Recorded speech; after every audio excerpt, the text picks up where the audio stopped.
C'est le jour de l'an, la famille entière, au pied de la croix, s'est mise à genoux. Ben oui, c'est le jour de l'an aujourd'hui. Et c'est le jour des papas pour la bénédiction de ses enfants. C'est un jour important, hein? C'est un jour très important. C'est pas le commencement de l'année liturgique, c'est le commencement de l'année civile. L'année des hommes de la terre, une nouvelle année, 2023. C'est beau. 2023 qui commence aujourd'hui. Donc, 3 belles lectures pour ce dimanche, 3 belles lectures. La première vient du livre des Nombres et c'est un numéro 6, chapitre 6. Du livre des Nombres et c'est le chapitre 6. Donc, le chapitre 6, ce serait sur l'ordination. Vous voyez les papas en train de bénir leurs enfants? Mais le papa, il a choisi sa vocation. Il a choisi sa vocation d'être un papa et d'avoir des enfants et d'amener ses enfants au bon Dieu. Donc, la bénédiction. Il doit bénir ses enfants. Voici qu'est-ce que dit ce livre des Nombres. Le Seigneur parla à Moïse. C'est ancien, ça. Il dit, le Seigneur dit à Moïse, parle à Aaron, ton frère, et à ses fils. Hein? Donc la famille. Parle à la famille. Voici en quels termes vous bénirez les fils d'Israël. Et quand j'étais aux Philippines, hein, il y en a un parmi nous qui aimait bien offrir les paroles de ce livre des Nombres. Que le Seigneur te bénisse et te garde. Que Yahvé, ton Dieu, notre Dieu, que notre Papa Dieu bénisse. Voici quel terme.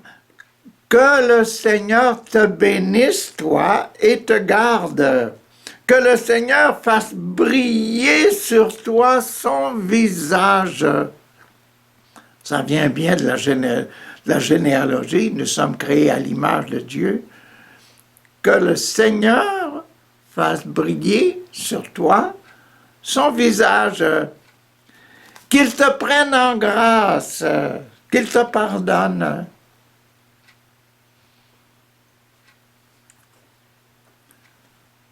Qu'il te pardonne, qu'il te prenne en grâce, qu'il t'aime. Que le Seigneur tourne vers toi son visage, que le Seigneur, que Dieu, que Yahvé tourne vers toi son visage, te regarde dans son miroir. Nous sommes l'image de Dieu.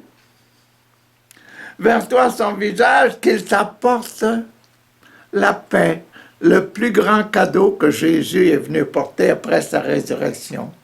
3 fois, je vous donne la paix, je vous donne la paix, je vous donne la paix. Et nous avons accepté, les catholiques, nous avons accepté ça.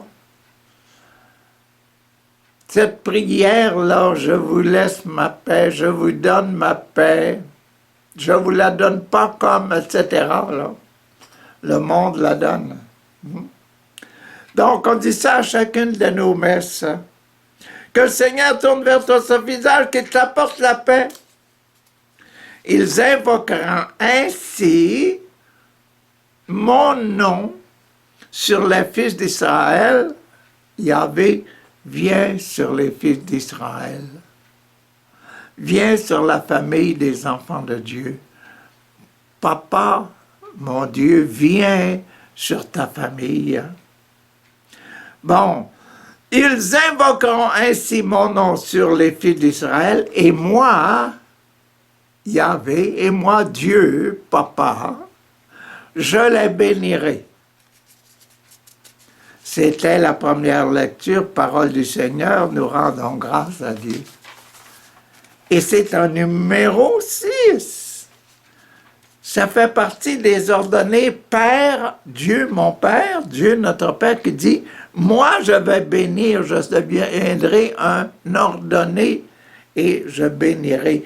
Père, Fils, Fils Jésus devient un ordonné, Jésus nous bénit.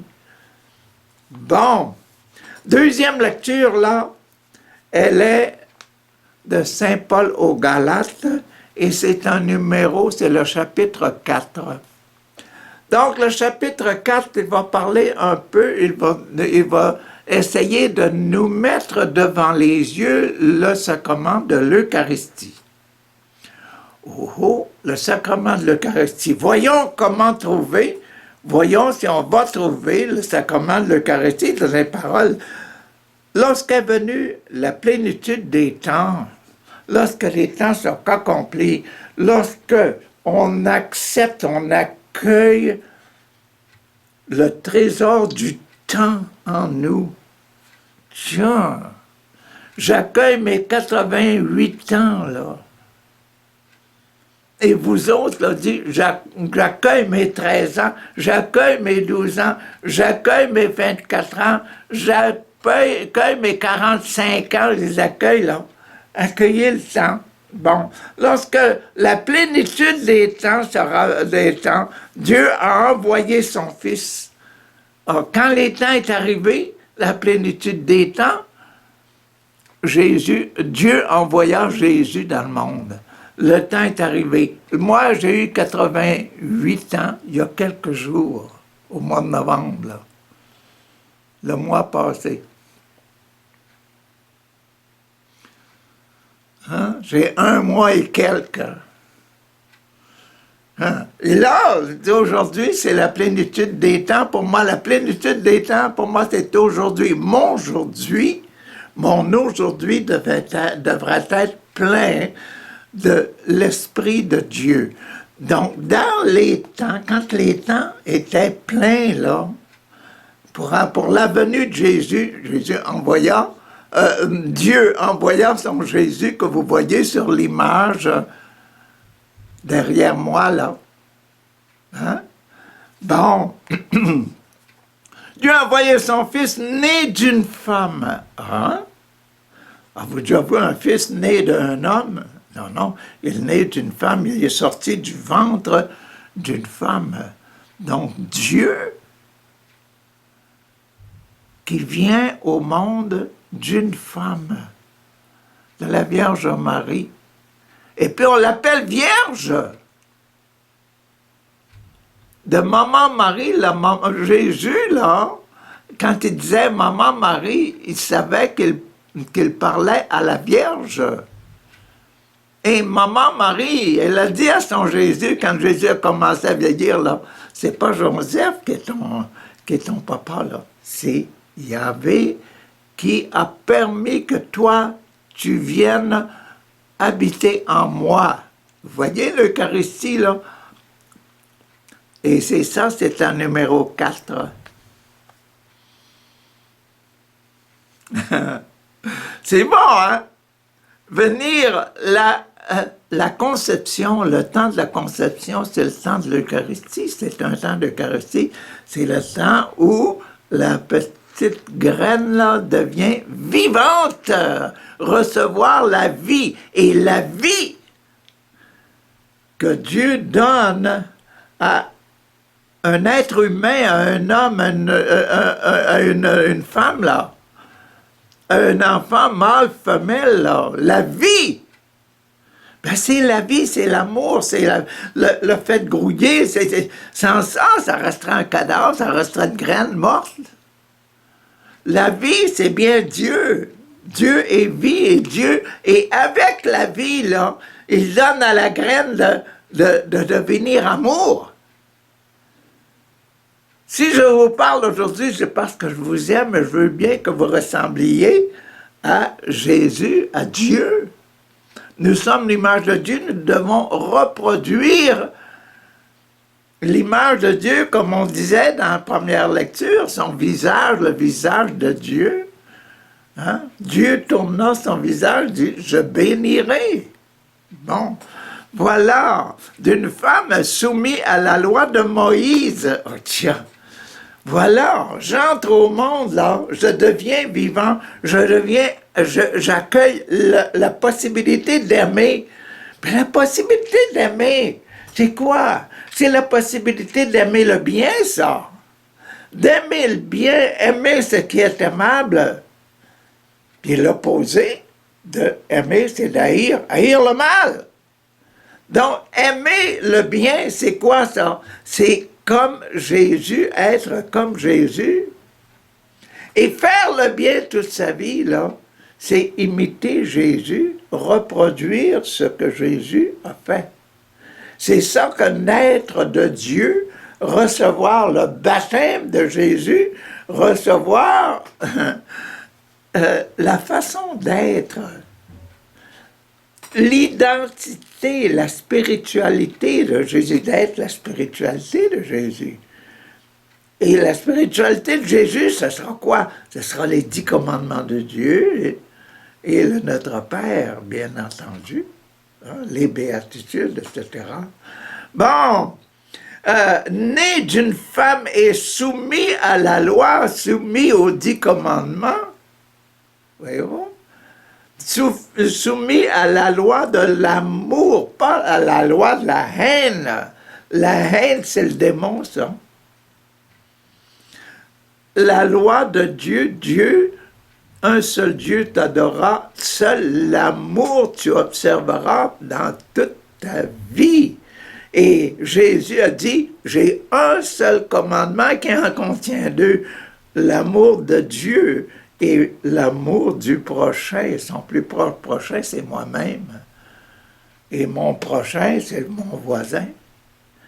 Voyez-vous?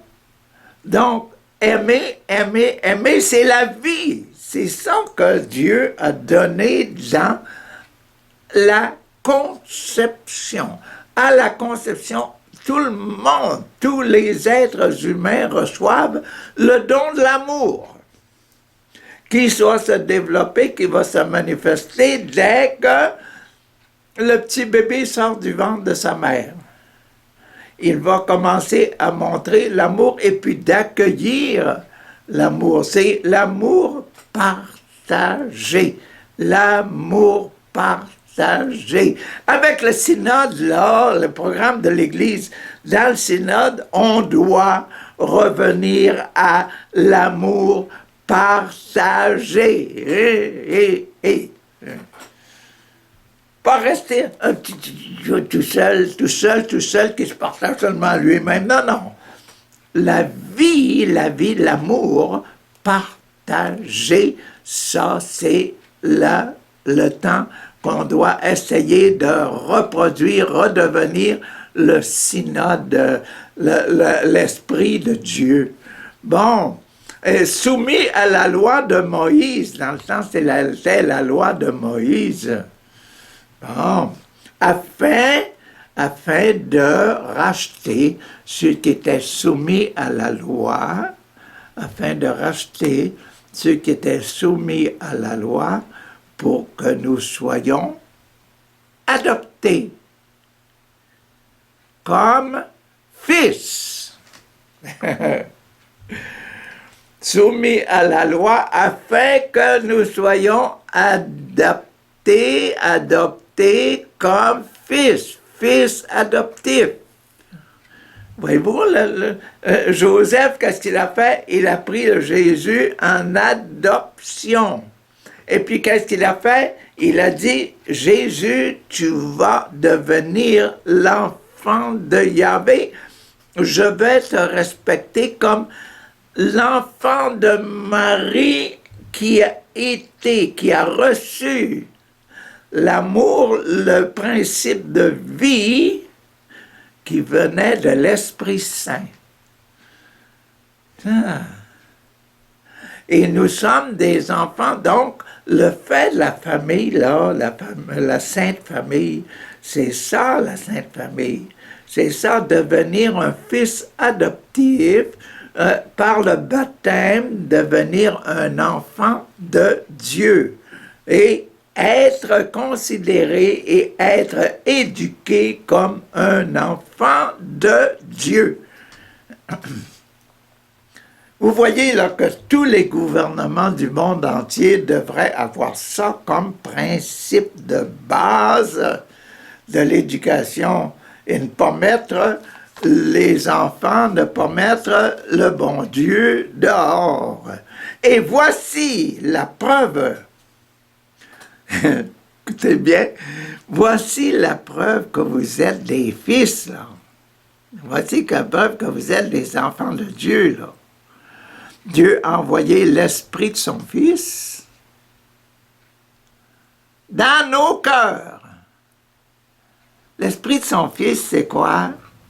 Et toute sa vie, Jésus, son Esprit de Jésus, l'a amené à mourir sur la croix pour enlever nos péchés. L'Esprit de Jésus, c'est enlever nos péchés.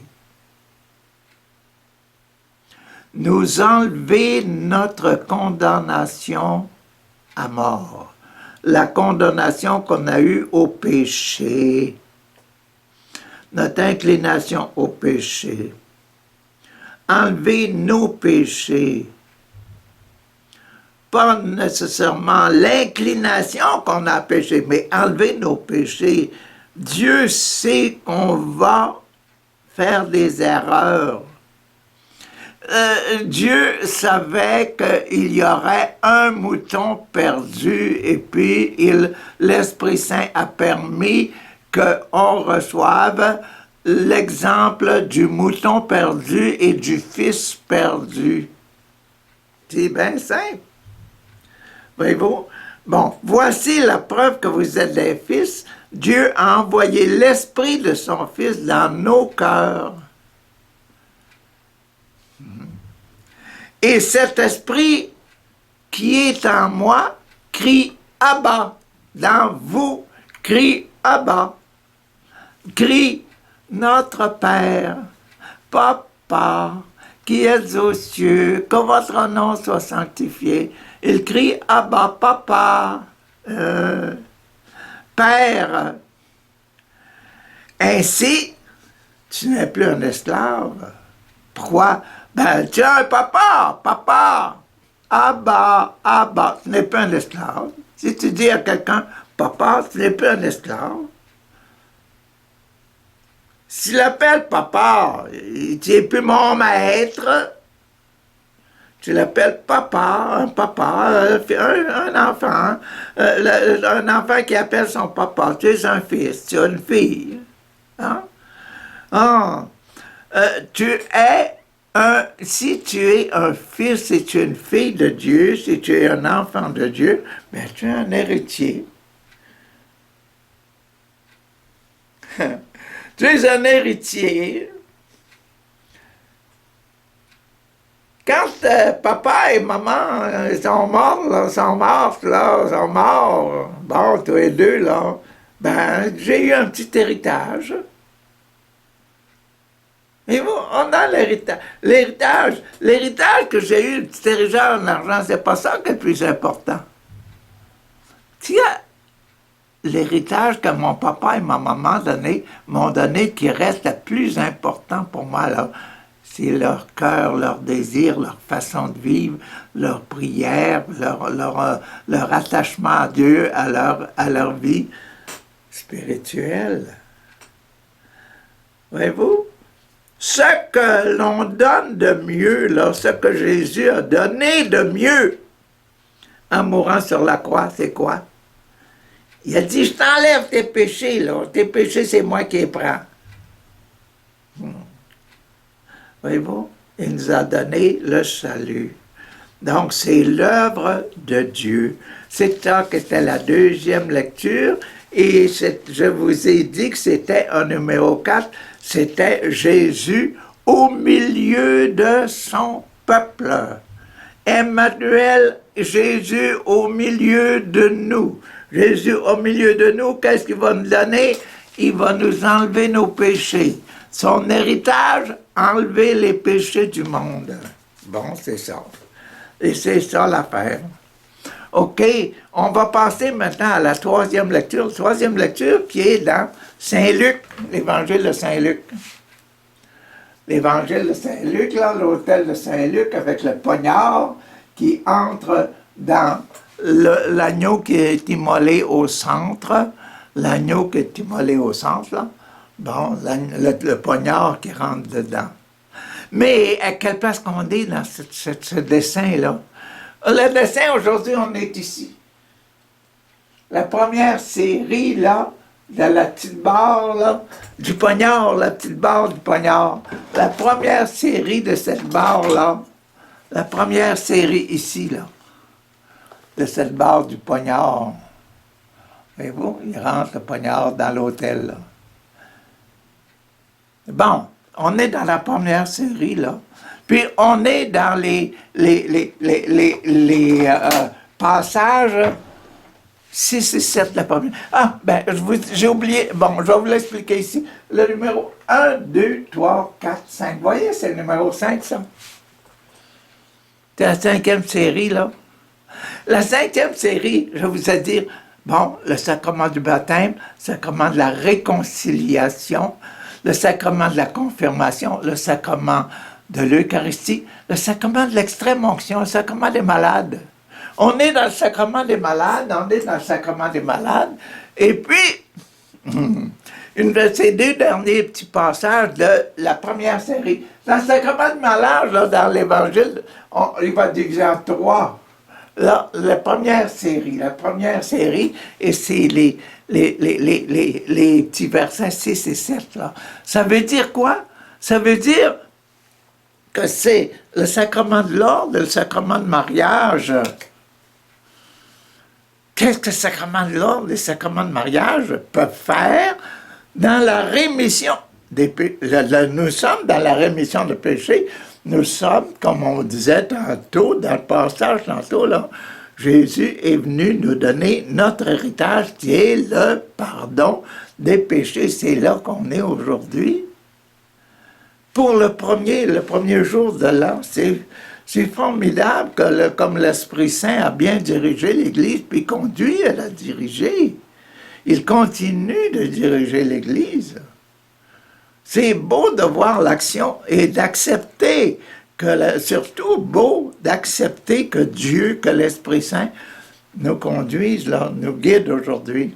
Et là, quel sera le rôle du sacrement de l'ordre et le sacrement de mariage? Donc, on va trouver les ordonnés, les choisis. Et qu'est-ce que sera le passage? C'est les bergers à Bethléem. Bien. Les bergers à la naissance de Jésus. Jésus, l'héritage, Jésus qui vient pour nous sauver, là. Puis maintenant, les bergers. Les bergers qui sont des ministres, qui sont considérés comme étant des ministres, des ordonnés, des choisis, pour proclamer la venue de Jésus aujourd'hui. Ben, c'est extraordinaire comme que le Saint-Esprit a fait ça. Lorsque les anges eurent quitté pour retourner au ciel, les anges sont arrivés là, et les bergers, réveillez-vous, allez-vous-en à Bethléem. Là, hein, les bergers se dirent les uns aux autres, allons donc jusqu'à Bethléem, allons à Bethléem. Hein? C'est bon. Il faut que nous voyions ce qui est arrivé, ce que le Seigneur nous a fait connaître. Seigneur leur a dit, allez à Bethléem, là, vous allez trouver un enfant, un enfant enroulé de langes et couché dans une crèche d'animaux. Allons-y voir, allons voir ça. Donc les bergers qui sont rendus de l'ordre de Melchisédek sont rendus des ordonnés, des choisis pour faire connaître Jésus. Ah. Bon, allons-y. À Bethléem, il faut que nous voyions ce qui est arrivé, ce que les anges viennent de nous chanter puis nous dire, là. Ce que le Seigneur nous a fait connaître, ils se dépêchèrent, allons-y, ils se dépêchèrent d'y aller et ils trouvèrent Marie et Joseph et le bébé couchés dans la crèche, comme les anges avaient dit. Et que c'est beau. Quand ils le virent,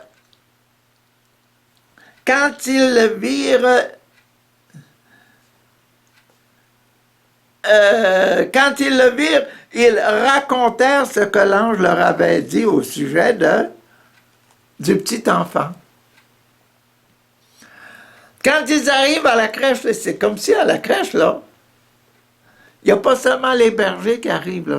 Il paraît il semble, d'après ce texte-là, il semble qu'il y avait déjà du monde, là. Quand ils arrivent à la crèche, ils se mirent à raconter ce que l'ange leur avait dit au sujet du petit enfant, de ce petit enfant. Ce que les anges leur avaient dit au sujet du petit enfant, les bergers ont commencé à dire ça. J'ai été surpris quand j'ai lu le fameux livre de Maria Balthasar, là. Quand elle décrit ça, cette affaire, c'est le fun. Tous ceux qui entendirent les bergers furent étonnés de ce qu'ils disaient. Tous ceux qui entendirent. Ça veut dire des gens qui avaient du monde, hein, comme je vous disais tantôt. Il y avait du monde, là, puis tous ceux qui étaient là, il n'y avait pas juste les animaux, là, le bœuf, l'âne, puis les lapins, puis les moutons. Non, les moutons sont venus avec, mais il y avait aussi les gens étaient là. Et ici, les animaux étaient surpris, puis allaient là. Il y avait une attraction spirituelle qui les amenait là. Tu sais, il faut penser que l'Esprit Saint, quand il travaille, il peut amener pas mal de monde à réagir. Hein? Bon, les bergers furent étonnés, tous ceux qui ils sont étonnés de ce que les bergers disaient. Hein? Faut pas simplement dire que les anges disaient aux bergers, gloire à Dieu au plus haut des cieux, paix sur la terre aux hommes qu'il aime. Mais il faut penser à ces paroles-là, puis il faut penser à d'autres aussi, que c'était pas mal vrai. Mais Marie, elle, elle gardait tout cela dans sa mémoire et y réfléchissait en elle-même. Tiens, ça s'est passé, ça, là, puis c'est pas juste l'ange Gabriel qui est venu me dire là, que j'allais être enceinte, que j'allais avoir ce petit enfant-là. C'est vraiment l'enfant de Dieu, hein? Marie, quand elle pensait dans son cœur, elle mettait ça dans son cœur, elle tournait ça à gauche, à droite, petit homme, le petit Jésus, puis les anges, puis les bergers, puis tu sais, tout le monde s'en venait. Pourtant, elle n'avait pas fait d'annonce dans la presse, là, ou bien dans la Croix de Paris. Non, il n'y a pas d'annonce dans le journal. Puis il y avait un tas de monde déjà à la naissance. Hein? Mais Marie gardait tout cela dans sa mémoire, réfléchissant en elle-même. Puis, les bergers prirent le chemin du retour, s'en allèrent à la maison, et célébraient en s'en allant. Qu'on a vu les belles choses. Ah, que c'est beau. Ah, c'est vrai que l'enfant est né. C'est vrai, puis c'est les anges qui nous ont dit ça, qui nous ont dit d'y aller. On est allé, puis on a vu exactement comme les anges ont dit, là. Hein, la grandeur de Dieu et les louanges pour tout ce qu'ils avaient entendu et vu, car tout s'était passé comme l'ange leur avait annoncé exactement. Hein, ça fait des pas là. Une semaine après, tiens, Semaine après le moment vint de circoncire l'enfant, de circoncire Jésus. 7 jours après, donc, 8 jours, vous voyez? 8 jours, la circoncision, bébé Jésus qui est circoncis. C'est quoi la circoncision? C'est le baptême juif. C'est le baptême des Juifs là, qu'Abraham avait demandé, là, parce qu'Abraham s'est aperçu que tout le monde se débauchait, puis se débauchait, puis se débauchait. Il dit, bon, non, c'est pas ça que le bon Dieu demande. Puis Abraham s'est mis à réfléchir, à un moment donné, il dit, m'en va leur donner une façon de se rapprocher de Dieu et puis de se faire vraiment les enfants de Dieu. Et c'est là qu'il a inventé la circoncision, que pour lui c'était un baptême. Voici la marque de quelqu'un qui veut vivre selon l'Esprit de Dieu. Vivre sans péché. Enlever le péché de nos vies. Tiens, voilà. C'est le baptême qui prend ça, là. C'est le sacrement et puis là, on est le sacrement de mariage. Se marier avec l'Esprit de Jésus, c'est d'avoir le baptême. Voilà, le baptême, bébé. 8 jours. Moi, j'ai été baptisé le jour de ma naissance. Le 16 novembre, quand je suis né, là. Ma marraine, là. Bon, mon parrain, ma marraine sont venus me chercher. Puis là, il y a quelques-uns de la famille qui sont allés à l'église de Desbiens, Lac-Saint-Jean. Puis j'ai reçu le baptême le jour de ma naissance. La consécration, là, c'est une décision des parents qu'on va éduquer Richard selon la foi, des enfants de Dieu, des enfants qui vont être purifiés par le sang de Jésus, par la mort de Jésus. Le sang, c'est la vie, c'est la vie de Jésus. Une semaine après, le moment vint de circoncire l'enfant, on lui donna le nom de Jésus. Jésus qui veut dire, hein? Emmanuel veut dire Dieu avec nous. Jésus veut dire sauveur. Jésus notre sauveur. Puis on dit, tout le monde dit maintenant qu'on est sauvé. Es-tu sauvé? Si tu n'es pas sauvé, là, reçois le baptême. C'est ça que les gens, les baptistes puis les protestants disent, là. Fais l'expérience de ton baptême. Mais Jésus, à 8 jours, il a reçu l'assurance que ses parents allaient l'éduquer dans la vie sans péché. Bon, nom de l'ange, le nom de Jésus, nom que l'ange avait indiqué avant que sa maman devienne enceinte.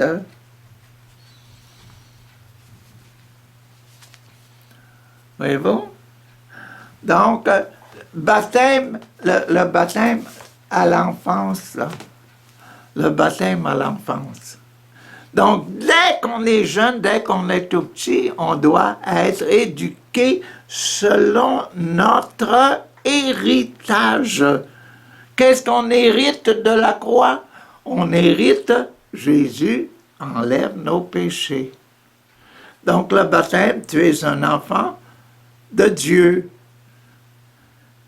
Et la famille, la Sainte Famille, la Sainte Famille, là, Jésus, Marie et Joseph, vous voyez là, Marie qui a consacré sa virginité, mais même après la naissance de Jésus, on l'appelle toujours Vierge Marie. Pourquoi? Parce que Joseph n'a pas donné la vie à l'enfant Jésus. Donc, Marie pure, vierge. Joseph, chasteté, chaste époux de Marie. Qu'est-ce que Jésus va avoir comme éducation? La pureté, sans péché. Et on dit que Jésus n'a jamais péché. N'a jamais péché. Vous voyez la richesse de ce premier jour de l'an et la bénédiction. J'étais si content quand je suis allé aux Philippines. Aux Philippines, là, les enfants viennent nous voir, puis on met la main sur les enfants, et les enfants viennent chercher notre main, puis ils mettent notre main sur leur front là, pour recevoir la bénédiction. Et puis là, on bénit les enfants. On renouvelle en nous cet esprit de bénédiction qu'un papa et une maman doivent avoir pour leurs enfants et tous ceux qui les entourent.